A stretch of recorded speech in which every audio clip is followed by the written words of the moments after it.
देख रहे हैं एसडीएम न्यूज़। मैं हूं रियाद अंसारी।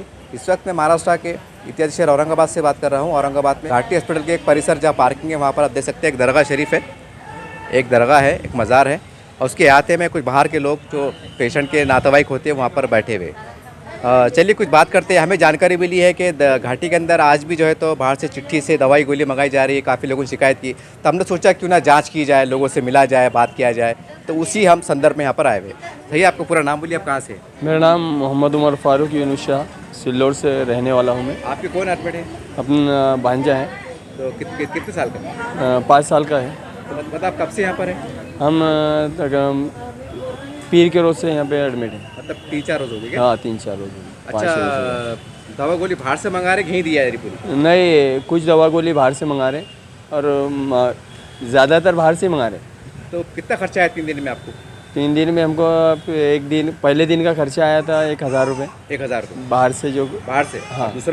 दूसरे दिन चालू है, मतलब फिर कभी 500 आ रहा, कभी 400 आ रहा। तो 3 दिन में अभी तक पैसे कितने गए? 3 दिन में अभी 5 दिन हो गए, 4-5 दिन हो गए। कितने पैसे गए अब तक? 5,000 रुपये गए। 5,000 रुपये गए। हाँ। अच्छा, आप काम क्या करते हैं? भंगार का धंधा। भंगार है ना? आपका घर किराया क्या जाती है? घर पार्टीशन का है। पार्टीशन का है। पार्टीशन का। तब भंगार धंधे में आपकी इससे इतनी आमदनी हो जाती है कि अब तक खर्चा बर्दाश्त कर सके?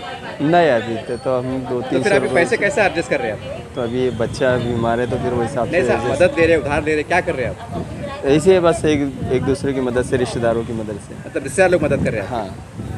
फिर आपके यहाँ खाना पीना? बस अभी यहाँ पे मस्जिद से लाए कुछ और कुछ रिश्तेदार मंगा। बाहर के लोग मदद कर रहे हैं? हाँ मदद। अच्छा, आपकी नज़र में ऐसे कितने लोग हो सकते हैं जैसा रहता ना जो बाहर से दवा ला रहे हैं, आपने आंखों से देखा? मतलब अभी हमारे वार्ड में है, देखो अभी एक हमारे कहाँ से खुलदाबाद से है, देखो। अच्छा। पेशेंट बाजू में पड़ोसी। आपके पड़ोसी? हाँ हाँ, खुलदाबाद के। अच्छा। पेशेंट पड़ोसी। अच्छा। तो वो भी ऐसे ही बाहर से ला रहे भी। तो अंदाजा बता सकते हैं दवाइयाँ उनकी कितनी गहरी होंगी? दवाइयाँ बस ऐसे 1800-500 ऐसे, तकरीबन 500 के ऊपर ही है। ऊपर ही? हाँ। Per day?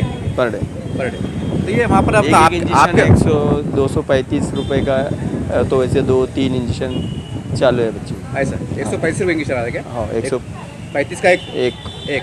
अच्छा, आपके पास राशन कार्ड है? नहीं, वो बीपीएल जो कार्ड है वो नहीं है हमारे पास। नहीं, कौन सा कार्ड है? वो केसरी कार्ड है, उसके ऊपर कोई सुविधा नहीं है। अभी वो बोल रहे थे कि बोले वो कौन सी है ना, काय का योजना? अच्छा। उसमें फॉर्म भरने का बोल रहे हैं। अच्छा। तो लेकिन वो आज बंद है।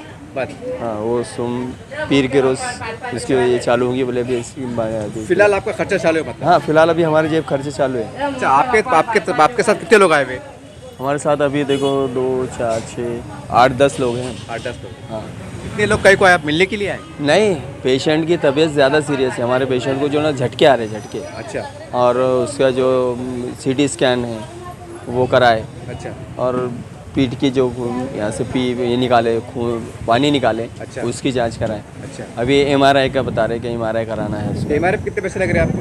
MRI पे उन्होंने 2000 रुपये भरने का होता है। 2000 भरने? 2000। तो आपने भर दिया? भरने वाले? नहीं, भरने वाले। अभी उसको हमको टाइम ही नहीं मिला, तारीख में, मतलब ऐसे टाइम नहीं मिला उसका भरने का। आपका पूरा एक बार नाम और पता बता दीजिए। मेरा नाम मोहम्मद उमर फारूक शाह यूनुस शाह, सिल्लोड तालुका, सिल्लोड जिला, औरंगाबाद जिला। चलिए, जब हम यहाँ परिसर पे घूम रहे थे तो और कुछ यहाँ पर महिलाएं बैठी हुई है जो पेशेंट के कहने के नातेवाईक है। उनसे पूछते हैं कि असल में घाटी में क्या चल रहा है, क्योंकि हम पहले आपको बता दें कि हमें शिकायत मिली है। काफ़ी लोगों ने कहा है कि आप ज़रा घाटी दवाखाना जाइए, और दवा गोली बाहर से मंगा रहे थे। हम भी बड़ा आश्चर्य में थे कि भाई एक सरकारी दवाखाना है, फिर भी हमने जाँच की। हम जांच कर रहे हैं कि सच में ये बात सही है या झूठ है। अब चलिए जानना चाहेंगे जनता की ज़बानी। आपका नाम क्या है? बानो। आप कहाँ से हैं? जानने से। आप कब से यहाँ पर आए हुए? 4 दिन हो रहे। आपका कौन शरीक है? बच्ची है 3। तो आपको जब आप शरीक हुए तो अब तक 4 दिन में आपको कितने पैसे बाहर से गए? मतलब 8,500 रुपये का तो बच्ची का इंजेक्शन है हमारे, और बाकी मतलब नली वगैरह इंजेक्शन, मतलब आए तब से बाहर ही पूरा मेडिकल हमारा। हाँ। एक्चुअली बाहर से ही आ रहा है। दवाखाने में कोई सुविधा नहीं है, और दूसरी गंदगी भी बहुत है कि मतलब जो पेशेंट देखने के लिए आ रहा है तो ऐसा यहाँ पे चढ़ा है कि पेशेंट के साथ जो आ रहा है तो वो भी बीमार के होने के चांस है। दुनिया भर की गंदगी है, कचरा है।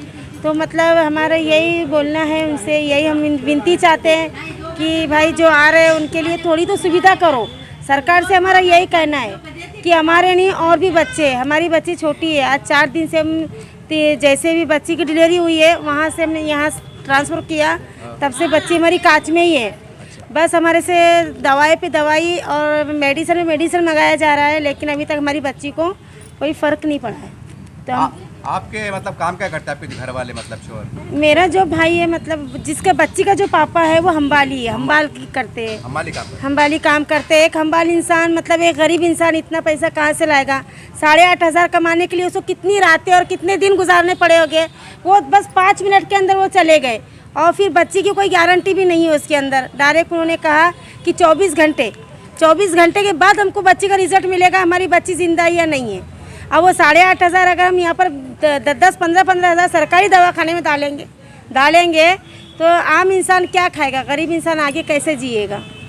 हम तो बहुत परेशान है। तो आपका घर किराए का जाती है यहाँ पर? घर तो किराए का है माशाल्लाह, मतलब घर खुद का ही है उनका। अच्छा। लेकिन और भी तो दिक्कत है, और 3 बच्चे हैं। झोपड़ा बाबू हमारा झोपड़पट्टी में ही रहते हैं, वो झोपड़पट्टी में झोपड़पट्टी में ही रहते हैं। बच्चा हम्बाली करता है, और मतलब हमने ये नहीं सोचा था अगर हमको 15,000 या 20,000 खर्चा करना होता तो हम सरकारी में आते हैं क्यों? हम घाटी में आते हैं क्यों? हम प्राइवेट में ही इलाज करते ना, लेकिन हमारे पास इतना पैसा नहीं था, सुविधा नहीं थी, बोल के हम सरकारी में गए। वहाँ पे डिलीवरी की है, तो वहाँ से ट्रांसफ़र घाटी में कर दी है।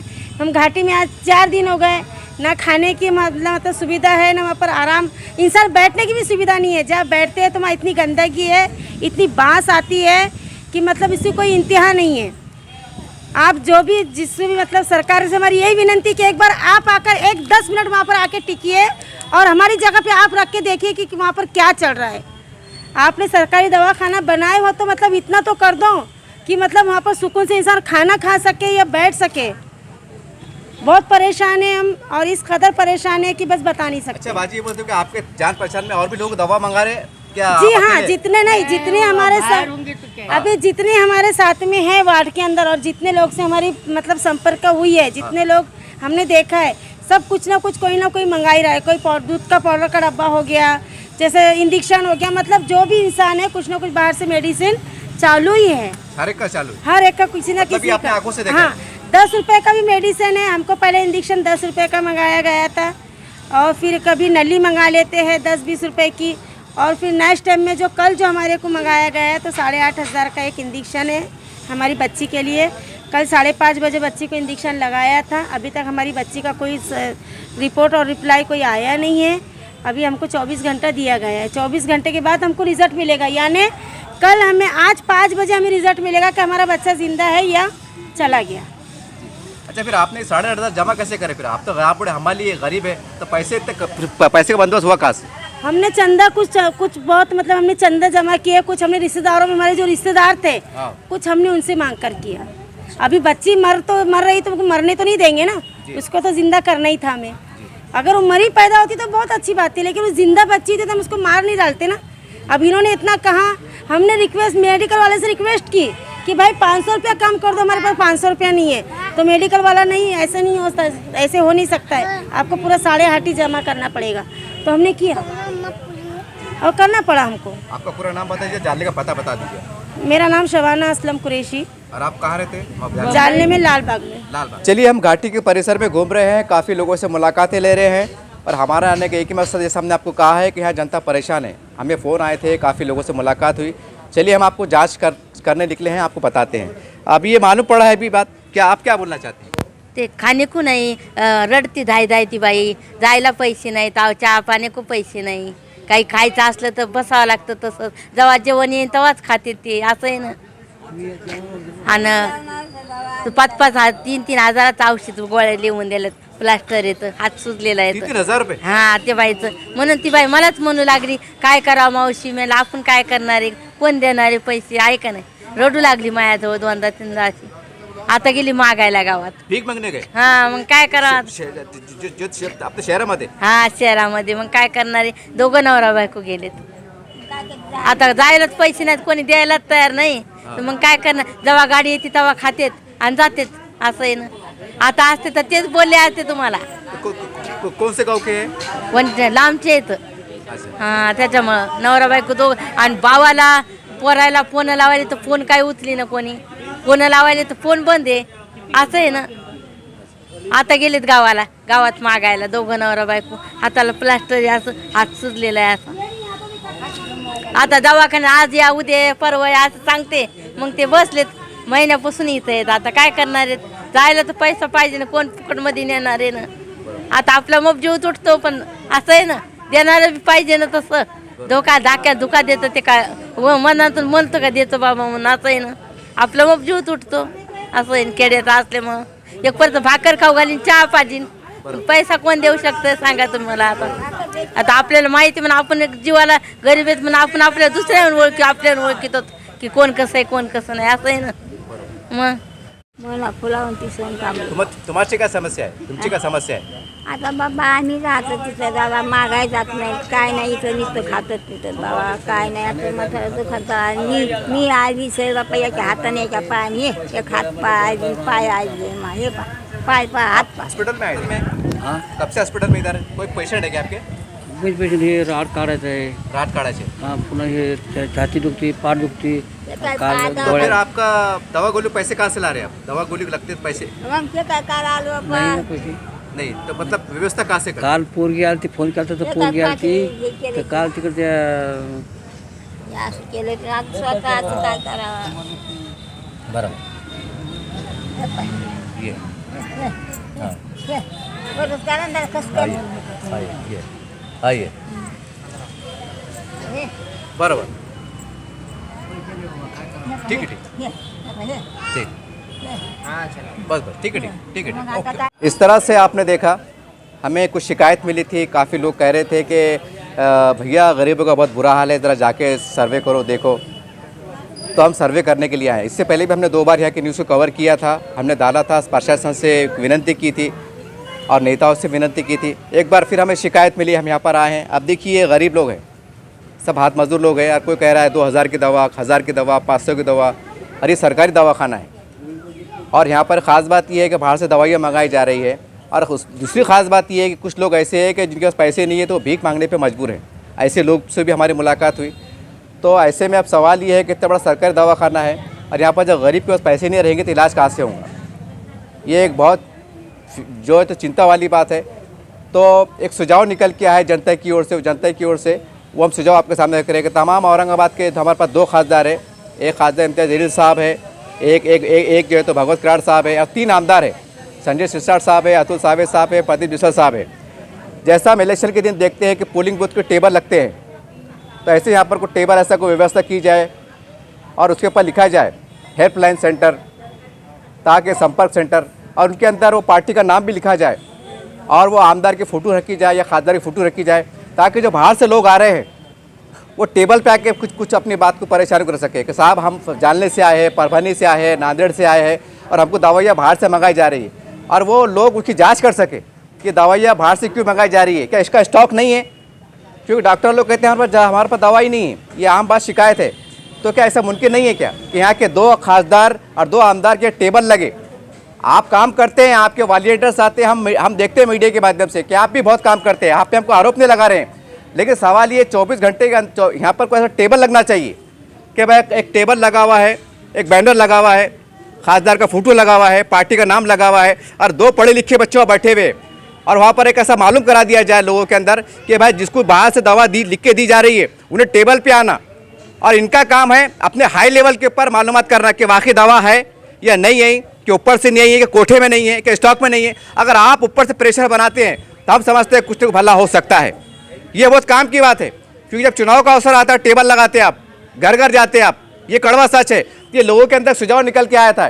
तो मैं तमाम यहाँ के तीनों आमदार से और दोनों खासदार से अपील करता हूँ कि देखिए आप कोई 24 घंटे आपको फ़ोन तो करेगा नहीं, आपको परेशान रहेगा, आपका फ़ोन बंद रहता है, मीटिंग में रहते हैं, आप बम्बई में रहते हैं, कब दिल्ली में रहते हैं. सारी बात सही है, ये भी सच्चाई है कि आपको टेबल लगा दीजिए ना. आप रात का टेबल अलग, दिन का टेबल अलग, एक रजिस्टर लेके बैठो. भाई आपका आधार कार्ड नंबर, आपका नाम, आप कहाँ से हैं, आपकी दवा कितनी की आ रही, क्या आ रही, वो चिट्ठी लेके उसका स्कैन लेके जो है तो आप ऊपर जो है तो उससे बात करो, डीन से बात करो कि साहब ये पेशेंट है, जानने का है, नांदेड़ का है, इसकी दवा 5000 की आ रही है, कि वाकई दवा अपने पास नहीं है, और नहीं है तो क्यों नहीं है, इसकी वजह क्या है. अगर इस तरह से आप ज़रा काम करेंगे ना तो करोड़ों रुपये का बजट आ रहा है. आता है बजट, नहीं आता है बोल कर नहीं है, ये काम सही होगा, पैसों का इस्तेमाल सही होगा. न तो क्या बजट करोड़ों रुपये का आ रहा है, लोग जनता बाहर जा रही है और नेता लोग भी आवाज़ उठाते हैं. ऐसा नहीं कि आप आवाज़ नहीं उठाते, आवाज़ उठाते हैं, लेकिन आप यहाँ बंदे को बिठाइए आप और ऐलान करा दीजिए घाटी के बाद जो चिट्ठी जा रही है तो वो आमदार साहब के टेबल पे, चाहे अतुल साहब हो, प्रदीप जायसवाल साहब हो, संजय सिरसाट हो, खासदार इम्तियाज जलील साहब हो, भगवत कार साहब, इनकी टेबल लगो, इनके टेबल लगाए आप फोटो के साथ कि हमारे टेबल पे आइए, रजिस्टर मेंटेन कीजिए, 2 बंदे बिठाइए, रात का अलग दिन का अलग। यकीन मानिए पूरे मराठवाड़े की सेवा होगी। लोग यहाँ के 2 आमदार को देखिए, जनता टालियां बजा रही है। हालांकि मैं नेता नहीं हूँ, लेकिन उनके दिल की बात कह रहा हूँ। उम्मीद करते हैं कि आप ये काम कीजिए, ये जमीन का काम है, ये ओरिजिनल काम है। यहाँ पर आते हैं, दौरे करते हैं, मीटिंग लेते हैं, मीटिंग में बस भाषण हो जाता है कि भाई ऐसा हो रहा है, जनता परेशान है, इससे समाधान होने वाला नहीं है। इनको आप जांच करो कि जो चिट्ठी बाहर जा रही है उसको चेक करो, उस दवा का नाम क्या है, वो क्या वाकई इतनी भारी दवा है कि बाहर से, और यहाँ पर क्यों नहीं है। इसकी जांच अगर आप करेंगे, आपके वॉलंटियर्स बिठाएंगे, टेबल लगाएंगे, यकीन मानिए बहुत बड़ा काम हो जाएगा, जनता की मदद होगी। ये आप करो, ये आप बहुत समय की जरूरत है। न याद रखिए फिर क्या ऊपर वाला सब देख रहा है, क्या चल रहा है, गरीबों को दुआ लीजिए, यही आपसे एक दरखास्त है।